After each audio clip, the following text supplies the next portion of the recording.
Tā, cerams, ka redzams viss. Tā. Tātad, pa ķimiskiem indikatoriem parunājam. Tagad mums ir, kā reiz, ir laiks parunāt pa bioloģiskiem bišķiņi dziļāk un par vēl vienu veidu. Šoreiz tas būs elektroniskas PCD ierīces. Jā, kas arī diezgan tāda interesanta un jauna lieta, un kuras arī procesu kontroli ļoti labi var būt izmantojams. Tātad tā.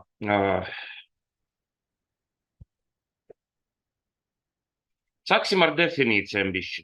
Tātad, kas vispār ir bioloģiski indikātori? Bioloģiski indikātori ir testēšanas sistēmas, kas satur dzīvus mikroorganismus, kas nodrošina noteiktu izturību pret noteiktu sterilizācijas procesu. Tad tas nozīmē, ka tā bioloģiskie indikātori iekšā ir nevis ķīmija vai krāsa, bet reāls mikroorganisms, kurš reāli ir kaut kāda zināma mēra rezistents pret noteiktu sterilizācijas procesu, un tieši tas indikators parādīs, vai tas process spēj viņu nogalināt. Pēc būtības bioloģisks indikators ir paredzēts tam, lai konstatētu, vai noteikta sterilizācijas procesa ir izpildīti visi tie nosacījumi noteikta skaita mikroorganismu inaktivācijai. Tātad, tas ir pats sterilizācijas mērķis pēc būtības. Un, respektīvi, bioloģiskais indikators tādā veidā nodrošina zināmu ticamības pakapi šajā procesā. Tātad, kā jau arī iepriekš bija pateikts, ja jau tas dzīves būtnes ir nogalinātas, tad viņas ir nogalinātas. Un elektroniskas PCD ierīces arī ir testēšanas sistēmas, bet tas ir paredzētas sterilizācijas procesu kontroli un veiktspēju testēšanu. Respektīvi arī validācija, bet pilnīgi ar citu principu. Elektroniskas PCD ierīces ir parametrisks testēšanas līdzeklis, kas nevis parāda rezultātu tāda varianta jā vai nē, tur zils vai dzeltens, jā, vai beigts vai dzīvs, bet sniedz informāciju par visu procesu kopumu. Jo var uzskatīt visus sterilizācijas parametrus vienlaicīgi. Tātad laiku, temperatūru un spiedienu un visus datus parādīt grafiski vai tabulu veida vai jebkāda cita veida, ļoti līdzīgi, kā to izdara arī sterilizācijas iekārta, izdrukājot čeku pēc procesa beigām, uz kur arī mēs varam redzēt parametrus. Nevis atbildi, ka jā, tur kaut kas ir nostrādājis vai tur kaut kas nav nostrādājis. Tāpat šitas elektroniskas PCD ierīces parādīs arī konkrētu kļūdu, ja kaut kāds no vitāli svarīgiem sterilizācijas parametriem bija izpildīts nepareizi vai nebija izpildīts vispār. Tātad, teiksim, tādas komunikācijas ziņas, protams, ka šīs ierīces ir daudz progresīvākas, jo tur mēs redzam ne tikai rezultātu bināra formātu, teikt, jā, ka jā vai nē, bet mēs redzam arī aprakstu zināmā mērā un varam nosecināt, kas tur aizgāja nepareizi vai kāda veida tas vispār ir aizgājis. Tātad bioloģiski indikātori, sāksim ar tiem. Ir ļoti daudz veidi, gan šķirojot tos veidus pēc ražotājiem, pēc formām, bet arī pēc piederības konkrētam procesam. Jo ir bioloģiski indikātori, kuri ir domāti tvaika sterilizācijai, ir, kuri ir domāti plazmas sterilizācijai vai etilenoksida sterilizācijai, un viņi nav viena, viņi atšķiras. Šeit ir vairāk krīt acis no šīs bildes kaut kā uzreiz, tā vizuāla bišķiņ tā atšķirība, bet ja mēs paskatāmies uzmanīgāk, tad te ir redzams arī, ka uz katra indikātora ir uzrakstīts, kam viņš ir domāts, kādai sterilizācijas metodei. Ir arī vairākas citas principiālas atšķirības, kaut vai inkubēšanas laiks un inkubēšanas princips, kā tas notiek. Tātad bioloģisku indikātoru pielietojums. Sāksim ar tiem indikatoriem, kuri ir domāti tvaika un plazmas sterilizācijas procesiem. Tur iekšā ir šis konkrētais mikroorganisms, tas geobacillus, kas ir ļoti tāds izturīgs pret šitam divam sterilizācijas metodam, un līdz ar to tieši šo izmanto, lai izmanto šādas sterilizācijas metodes, lai tas bioloģiskais indikators kaut kādu informāciju mums beigas sniegtu. Vai tas ir geobacillus tur ir beigts, vai viņš joprojām dzīvs ir palicis. Pats bioloģiskais indikators konstruktīvi sastāv no ārējā korpusa, diezgan miksta, no iekšējās ampulas ar barotni, un zem vaciņa viņam ir tā kultūra ar to bacilu. Ja? Un tālāk bišķiņ, kad es stāstīšu, kā viņu lietu, tad es arī izstāstīšu, kāpēc viņam tāda konstrukcija ir. Tātad etilinoksida sterilizācijas procesam ir domāts drusku savādāks indikātora veids un atšķiras viņš ar saturu. Tātad tur ir cits bacilis ir iekšā, kurš ir savukārt izturīgāks pret etilinoksīdu un tad, lai tur sasniegtu ticamus rezultātus, izmanto tieši to. Konstruktīvi, ja mēs vizuāli paskatāmies, tad gandrīz viņi neatšķiras. Princips jau ir tas pats. Arī ir tas ārējais korpus, ampula ar barotni iekšā, un iekšā arī ir tā kultūra zem vaciņa. Pa ko jau ir pateikts iepriekš, un ko jau teica Inga, ka ir ļoti svarīgi, lai rezultāts ir ticams un testēšanas process ir atbilstošs, nevis vienkārši formāls. Lietojot bioloģiskus indikātorus, obligāti jālieto arī konkrētam bioloģiskam testam domāts, un sterilizācijas veidam, protams, arī domāta PCD ierice. Kur pa labi mēs te redzam piemēru, ja, kā viņi izskatās. Ja, tā ir tā PCD ierice, kur mēs ieliekam to bioloģisko indikātoru, un tad reāli tur var pārbaudīt, vai tvaiks, vai etilēns, vai plazma sasniedz vispār to konkrētu mikroorganismu kultūru, kura ir jānosterilizē, vai ne. Ja mēs viņu pliku noliksim sterilizatora plaukta, tad tie rezultāti tik ticami varētu jau nebūt, jo tad jau tam sterilizatoram daudz vieglāk to visu nobeidzināt, bet iedomāsimies, ka tomēr dzīvē realitāte, mēs neliekam neiepakotus instrumentus sterilizatorus, mums taču ir arī sterila barjera priekšā. Un atkarība no tā vēl kāda viņa ir, tad arī tas sasniedzamība atšķiras. Līdz ar to tā, lai tam bioloģiskajam testam tomēr tas process atbilstu patiesībai, jālieto arī tas PCD ierices. Tātad, kā mēs bioloģiskus indikātorus lietojam?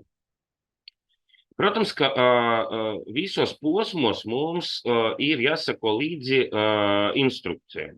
Kaut vai bioloģiska indikātora ražotāja instrukcijai, tad, kad mēs atveram iepakojumu, tur noteikti tā instrukcija ir, tur arī ir atbilstības certifikāts, ja, ka tas bioloģiskais indikators atbilst konkrētajam standartam, pie kādiem parametriem notiek tā mikroorganismu inaktivācija, kādiem režīmiem, kādiem programmam tas bioloģiskais indikators ir paredzēts. Jo, kā jau pateikts iepriekš, nevar bioloģisku indikātoru, kas ir domāts etilinoksida sterilizācija, ielikt autoklāvu vai otrādi un paļauties uz to, ka tur kaut kas notiksies un kaut kāds rezultāts mums būs. Primāri, protams, ka mēs sagatavojam procesam atbilstošus indikātorus un pareizi izvietojam tos sterilizatora plauktos. Par to jau arī Inga drusku stāstīja, kas tad ir tas pareizas vietas un ko tas vispār nozīmē. Bioloģiskiem indikatoriem tā izlikšanai ir konkrēti piemēri, ja, kā tu dari, teiksim, viens no labākajiem variantiem autoklāva vai sterilizatora plauktu etilinoksīda sterilizācijas sieta izlikt viņus krusteniski, tātad katra stūri pa vienam un vienu pa vidu. Jā, tas sanāk tāds krustiņš, tad mēs tur izmantojam 5 indikātorus, 4 no kuriem ir ieladīja katra stūri un tad viens pa vidu stāv. Protams, ka ir jāparedz to, ka ja mums ir 5 indikātori viena ielādē, tad mums arī jābūt 5 PCD iericēm klāt. Tad ir nepieciešams arī tas saucamais kontroles bioloģiskais indikators, kurš pēc tam tiks inkubēts, nesterilizēts, bet vienlaicīgi ar sterilizētiem bioloģiskiem indikatoriem un ļaus salīdzināt, ar ko tā atšķiras. Tas kontroles indikators, kurš ir noinkubējis, ja, no indikatoriem, kuri tomēr ir izgājuši sterilizācijas procesu. Tas ir tāds kontroles posms pēc tam. Tad ar ieliktiem bioloģiskiem indikatoriem veids sterilizācijas procesu pie atbilstošas programmas, un pēc izņemšanas no sterilizatora veids bioloģisku indikatoru inkubēšanu, vienlaicīgi ar kontroles indikatoru. Pirms inkubēšana veids, tas ir atkarīgs no indikātora konstrukcijas.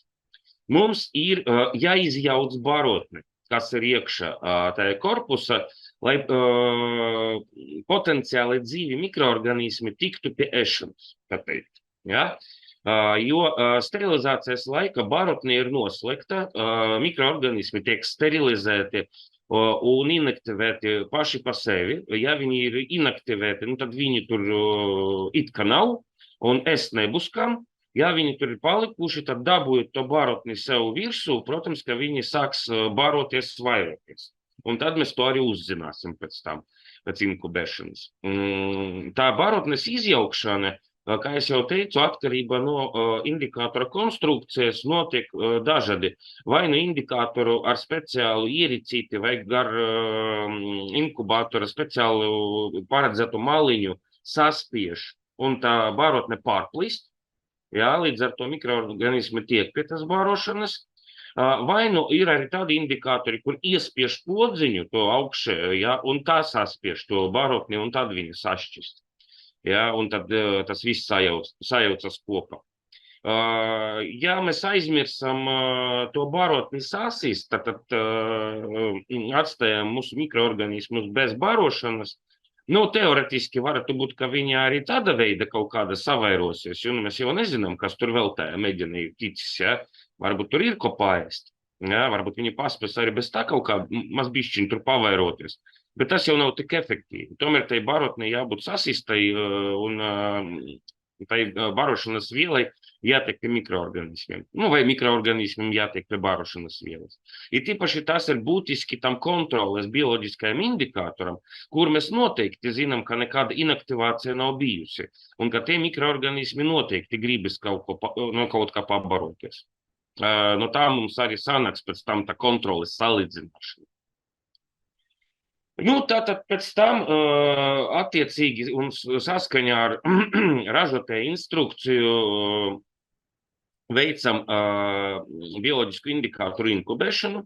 Par pašiem inkubatoriem es vēl detalizēti bišķiņ pastāstīšu nākošajos slaidos.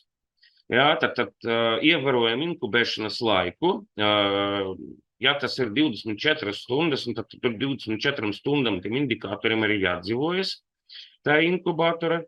Ja tas ir kaut kāds rapīdais, tas saucamais ātrais process, tad tas notiek savādāk, ja, bet tur arī ir savādāki inkubatori, bet tur arī ir bišķiņ tas viss process atšķiras. Un uzreiz gribu piebilst, ka ierobežotu laika apstākļu dēļ, ja, ka nevar te tagad baigi izplatīties laika un telpa, tā teikt, bet ja ļoti interesanti, daudz detalizētāk par šito te jautājumu palasīt un pamacīties, tad vienlaicīgi ar šīs konferences prezentāciju materiālu izlikšanu Sterivita LV mājaslāpa parādīsies arī ļoti interesants mācību materiāls, kurš būs veltīts tikai bioloģiskiem indikatoriem. Un tur daudz dziļāk varas papētīt, ar ko atšķiras viņi pēc konstrukcijas un pēc lietošanas veida, un kas tie ir tie rapīdi indikatori, jo tagad es pie viņiem tā īpaši nepievērsīšos. Tātad, kad inkubēšana ir beigusies, tad mums atliek tikai nolasīt rezultātus un dokumentēt tos protokolu. Bioloģiskus indikatorus, kā jau Inga teica, nekāda veida mēs jau neglabāsim nekur, jā, jo tam nav nekādas praktiskas jēgas. Viņi izžus un neko tur nevarēs jau redzēt, un turklāt tas ir diezgan tāds apjomīgs variants glābašanai. Tātad tomēr nav papīra stremelīte, ko var pielimet pie lapas un ielikt mapite. Jā, tam indikātoram ir tomēr daudz lielāks apjoms un negribētu uz kilogramiem glābāt indikātorus, kuri mums pēc noteikta laika vairs neparadīs neko. Viņi būs tukši un sausi. Tātad nolasījām rezultātus, secinājām, kas tur notika, vai viņi dzīvi ir vai beigti. Iedokumentējam, un te, ja viss ir kārtība, tad viss ir forši, turpinam dzīvot tālāk un priecāties.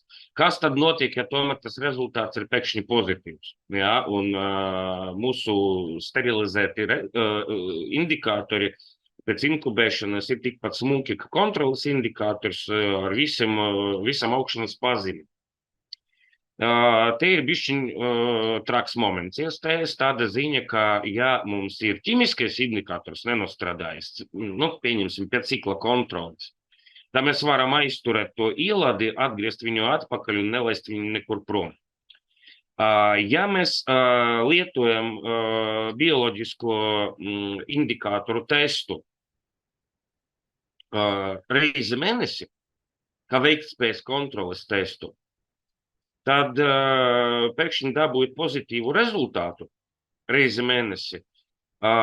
Mēs nevaram vienkārši tāpat vien paņemt un atgriezt visu krāvu atpakaļ, jo lielāka daļa no tās krāvas jau ir vairākas reizes izgājusi caur mūsu nodaļu, operblokiem un nodaļu. Varbūt pat vairākus 100 reizes pa to mēnesi. Atgriezt neko atpakaļ mēs nevaram. Ko tad mēs varam darīt? Pirmam kārtam ir jāpaskatās, kas notika tajā paša cikla, kur mēs sterilizējam bioloģiskus indikātorus ar ķīmiskiem indikātoriem. Kā tad uzvedas pie tā paša cikla kontroles indikātori, tie paši, pa kuriem jau Inga stāstīja, un kāds tur ir rezultāts. Un tad jāiziet, protams, viss tās process, pa ko Inga stāstījusi, cauri tam algoritmam, ko tad mēs darām, ja mums ir nenostrādājis indikators, ar vienīgu atšķirību, kā atgriezt atpakaļ mēs vairs neko nevaram, jo mums gandrīz nekā no tā vairs arī nav visdrīzāk.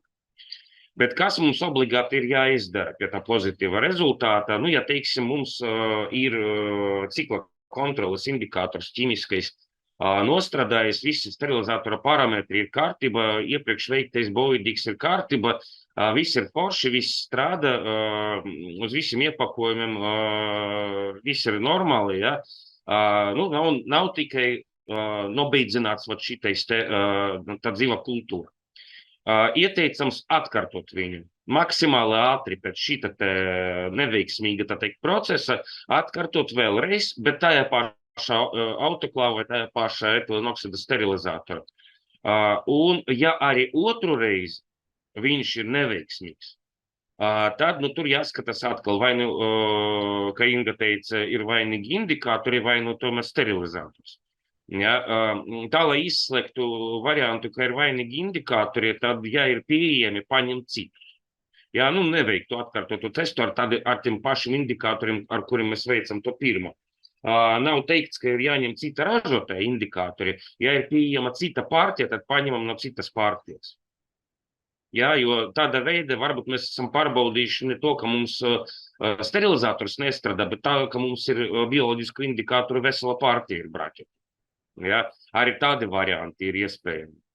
Un tad mēs varam dabūt pavisam citu labumu no šīta atkārtota procesa, ka mēs pieredam, ka, mums no citas partijas indikators tomēr ir nostrādājis pie tādiem pašiem apstākļiem, tajā paša sterilizatora, tāpēc tam varam pievērst uzmanību tai iepriekšējai indikātoru partiju un pārbaudīt, vai tur viss ir kārtība. Varbūt tur kaut kas nav rīktīgi. Ja, protams, rezultāts ir negatīvs, tad, kā es jau teicu, viss ir kārtība, tad dzīvojam tālāk.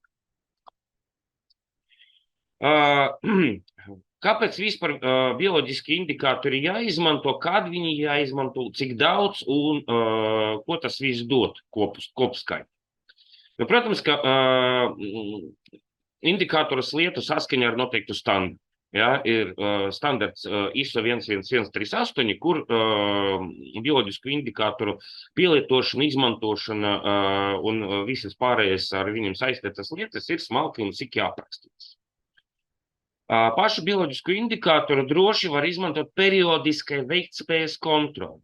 Tas bija tas piemērs, par ko es tikko pateicu, ja, ka tas nav ikdienas kontrole. Ja, neliek jau bioloģisku indikātoru iekš konteineru instrumentu. Teiksim, reizi mēnesi, 2 reizes mēnesi, ja? Tā, lai vienkārši pārliecinātos, ka arī tā dzīvu organismu inaktivācija līdztekus veiksmīgai validācijai un veiksmīgai ķīmisku indikātoru nostrādāšanai, kā arī tā notiek, ja? Ka tā inaktivācija notiek, un mēs to redzam, ja? Tas uzreiz nomierina prātu un tomēr apliecina, ka arī tur viss ir kārtībā. Var un vajag izmantot sterilizatoru validāciju. Īstenībā Gundars par to vēl stāstīs, bet pie sterilizatoru validācijas izmanto bioloģiskos indikātorus, jo tur tā inaktivācija ir ļoti būtiska nozīme. Kā es jau teicu, bioloģiskais indikators nekādā veidā nav efektīvs konkrēta cikla un ielades ikdienas kontroli. Kāpēc? Pie nosacījuma, ka mums nav pieejams tāds variants, ka mēs varam lietot tos rapīdos indikātorus, kuriem inkubēšanas process ir ļoti ātrs, un tas uzreiz tur kaut ko mums pateikt varēs, ja, ka tur tev nav tā ja mēģina kaut kas rīktīgi, ja, un davai fiksi visu bremzi, bet mums ir standarta parasti bioloģiski indikātori, kurus mēs ikdienā redzam savas nodaļas, un kur tas 24 stundu inkubēšanas laiks mums neļaus vienkārši saulēcīgi nobremzēt, neatgriezt tas ielēdes. Ja, un pateikt operblokam, ziniet, visdrīzāk, ka jūs veselu mēnesi esat operējuši ar tādiem neīsti sterilizētiem komplektiem, tas arī kaut kā nav īsti pareizi. Līdz ar to katru reizi pie katra cikla bioloģiskos indikātorus likt nav praktiskas jēgas, to var darīt, bet rezultātus jūs dabūsiet tikai pēc diezgan liela ilgstoša laika posma, un tad tiem rezultātiem jau būs tāda ļoti fakultatīva pielietošana pēc tam. Vienīgais, ka jā, ka saulēcīgi varēs saprast, ka, jā, tomēr labi, ka mēs vēl veselu mēnesi nestrādājam, ka tev kaut kas nav rīktīgi, bet, tomēr tas nav īsti tas. Vēl viens trūkums, bet, tas trūkums, ja viņu par trūkumu var nosaukt, tas pat nav trūkums, tā ir viņa īpašība. Tas nav parametrisks tests. Ja, viņš nenorāda uz procesa nepilnību vai neizpildes iespējamu iemeslu. Ja, bioloģiskais tests nav nostrādājis, tad vienīgais, ko mēs varam saprast, ka inaktivācija nav bijusi, ja, ka tie mikroorganismi kaut kāda iemesla dēļ palika dzīvi tomēr un vairojas pēc tam. Ja. Tātad viņš nesniedz arī nekādus citus mums parametriskus datus, kas tad tur iekšā bija noticis tajā autotūrā vai etilenoksida sterilizatoram. Un, protams, ka nepietiek tikai ar pašiem bioloģiskiem indikatoriem, ir nepieciešams arī papildus aprīkojums, respektīvi inkubators, lai tos rezultātus vispār varētu noteikt normāli. Ja? Tur arī, tad teikt, papildus ierīci ir vajag. Un tas ir tas būtiskākais, kas pa bioloģiskiem indikatoriem kā tādiem. Tad pēdējais par šito te momentu ir tas, ka bioloģisku indikātoru inkubēšanas ierīces arī atšķiras. Ja, viņas atšķiras konstruktīvi pēc iespējamo to meģiņu ievietošanas vietu skaita, jā, pēc tas vizuālas izpildīšanas un, protams, arī no sterilizācijas metodes ir atkarīga, kāda ir inkubēšanas temperatūra. Ja? Jo atšķiras ne tikai paši indikātori etilenoksīdam un tvaika sterilizācijai, teiksim, ja? Atšķiras arī tie inkubatori, kurus tos attiecīgus indikātorus jāliek. Nevajadzētu viņus maisīt kopā, un likt, teiksim, ja mēs vienlaicīgi vienā dienā esam izņemuši gan no etilēna, gan no tvaika sterilizatora bioloģiskus indikātorus, nevajadzētu viņus visus sabast vienā inkubatora, kurš ir paredzēts tikai vienam veidam no tiem indikatoriem. Ja, ka jālieto katram indikatora veidiem attiecīgi atbilstoši inkubators, kas arī ir aprakstīts lietošanas instrukcija, un pārkapt šitu te arī nevajadzētu, jo tad jau mums tā rezultātu interpretācija nebūs pareiza. Nu, tas pa lielam, tā ļoti lielus lecienus un vilcienus pa bioloģiskiem indikatoriem. Kā es jau teicu, tuvāko dienu laikā mūsu mājaslāpa parādīs arī daudz plašāks mācību līdzeklis, kur var daudz interesantāk visu, ko izlasīt, un tur iedziļināties arī mikrobioloģija un fizika drusciņ, kam tas ir interesanti. Un tagad pāriesim pie elektroniskam PCD iericēm. Tātad elektronisks PCD ierīces ir pavisam kaut kas savādāks. Tā jau ir, kas no nosaukuma iziet elektroniska ierīce, kur ir paredzēta datu nolasīšanai un parametru uzglabāšanai un nodošanai, teiksim, kaut kādai informācijas sistēmai tālāk. Un konstruktīvi un vizuāli tie arī stipri dažādi atšķiras. Ja? Katrs ražotājs viņus veido pēc vienota, teiksim, darbības principa globāla, bet ļoti atšķiras vizuāls izpildījums, kaut kādi lietošanas kaut kādas detaļas, ja, principi, kā, teiksim, viņu programmē, kāda secība viņu kur ieliek, kāda secība viņu pieslēdz, saslēdz un tā tā. Un tagad bišķiņ par šito te visu sīkāk un dzīvāk. Tātad, kāda ir elektroniskas PCD ierīces būtība? Neatkarīgi no tā, kā viņi izskatās, ja, un kāda viņa ir forma, doma ir tāda, kā ar speciālas programmatūras palīdzību, tā ierīce tiek ieprogrammēta, ir speciālas nolasīšanas iekartas, kas spēj bez kontakta, vai ir arī ražotāji, kuriem ir zināmas variācijas, kur tomēr ir cieši kontakts, ja, ka tas tā PCD ierīce tiek taisno pieslēgta pie kaut kādas iekartas. Ir arī bezvadu varianti. Tā tiek saprogrammēta un ielikta tāpat, kā ikdienas kontroles indikatorus mēs liekam sterilizātorā. Tad tiek palaists cikls, un visu cikla laiku šī ierīce nolasa parametrus. Nolasa tos parametrus, kurus mēs gribējam, lai viņa nolasītu. Atkarībā no modeļa un no ierīces tipa, tie parametri vai ir kaut kādi konkrēti, teiksim, temperatūras spiediens, vai visi, ja. Ir arī tādi logeri, sauksim viņus pa logeriem arī tas ierīces, kuras spēj nolasīt visus iespējamus parametrus, kuri autoklāvi ietekmē ielādi. Ja, un pēc tam mēs varam viņus nolasīt atpakaļ datorā, paskatīties, kas tur bija grafiski, ja, vai ciparu veida, ja, kā jau no kura mērķa. Faktiski, tādam PCD ierīcēm ir cits standarts, ja, tas ir ISO standarts 17665.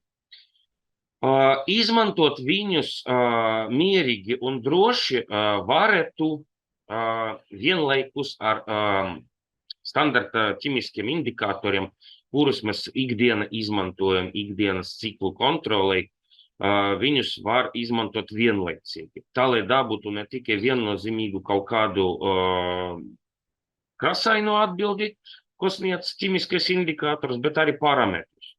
Ja mums arī autoklaus vai cita veida sterilizators izdruka čeku vai nodot informāciju elektroniski uz izsekošanas sistēmu, tad mums jau ir 3 kontroles veidi. Ja? Tad mums ir ķimiskais indikators, mums ir parametriskais elektroniskais indikators. Un tad mums vēl ir arī izdruka ar tiem datiem, ko sterilizators pats dod, neatkarīgi no mūsu kontroles. Ja? Tad mēs redzam procesu no visam pusēm, ļoti ērti un efektīvi. Tādu ierīci var izmantot mierīgi kā Bowie-Dick testa variāciju, jo var ieprogrammēt arī to, ka nekura katra modeli, bet pastāv modeļi, kur drīkst un var ieprogrammēt Bowie-Dick testa programmu, un tad tā PCD ierīce veiks Bowie-Dick testu. Ja? Tātad ir arī modeļi, kuri ļauj veikt noplūdes ātruma testus, jeb vakuma testus. Protams, ka pirms tādu iekārtu iegādāties, ja ir tāda nepieciešamība, tad jāpadomā arī par to, kādas tieši programmas mēs gribam pārbaudīt ar šo ierīci, un nu, tad maksimāli parūpēties par to, lai mūsu iegādāta ierīce tieši tas programmas arī atbalsta, ja, un ļauj pārbaudīt. Tātad, protams, ka to var un vajag izmantot iekārtu validācijai, un ļoti vēlams periodiskai veiktspēju kontroli. Nu, validācija tādas ierīces izmanto, un es domāju, ka jūs savas nodaļas, ja jūs vērojat validācijas procesu, tad jūs šitos te verčus noteikti esat redzējuši. Gundars par to arī noteikti vēl stāstīs pie nākošām prezentācijām. Runājot par periodisku veiktspējas kontroli, un tad tas aptuveni tas pats, ka mēs varam reizi mēnesi ielikt bioloģisku indikātoru. Nu, ja mums ir pieejams šīs pārbaudes veids, šī ierīce, tad arī to vajadzētu periodiski likt, ja mēs viņu neliekam pie katra cikla, nu, lai tos parametrus paskatītos. Kas tam mums tiešām notiek tajā autoklāvā, nevis tikai paļauties uz to, ka mums ir veikta validācija un gaidīt revalidāciju, nepaļauties tikai uz ķīmiskiem indikatoriem, bet paskatīties laiku pa laikam arī uz cipariem. Nu, un galvenā priekšrocība, kā es jau vairākas reizes pateicu, tieši tas parametriskums, ja, kā tā ierīce atšķirība no visam pārējiem iepriekš aprakstītiem testēšanas veidiem sniedz detalizētu informāciju par sterilizācijas procesu kā tādu, ja, nevis tikai pa iznākumu, bet arī pa procesu. Mēs varam katru procesa posmu, katru fāzi redzēt atsevišķi un izpētīt viņu. Ja mums vajag nosecināt kaut kādas kļūdas iemeslu, tad arī no šīs ierīces mēs varam izgūt tik daudz datus, ka mums pietiks izanalizēt arī kļūdas iemeslu. Diemžēl, tas ir, es to pateikšu tagad, ka savu personīgu viedokli, nerunāšu visas valsts, kas saka, vieta, bet uz šo momentu, diemžēl, mēs nedrīkstam aizvietot ķīmiskos indikātorus pilnībā ar šīm ierīcēm. Un tikai tāpēc, ka to neparedz visi nepieciešami normatīvi dokumenti. Ja, nu, savādāk teoretiski varētu atteikties no ķīmiskiem indikatoriem un lietot tikai šīs ierīces. Tie, kuri grib un var to atļauties un kam tāda interese un vēlme, bet no šobrīd tā ir tikai tāda papildus testēšanas iespēja, nevis pamata.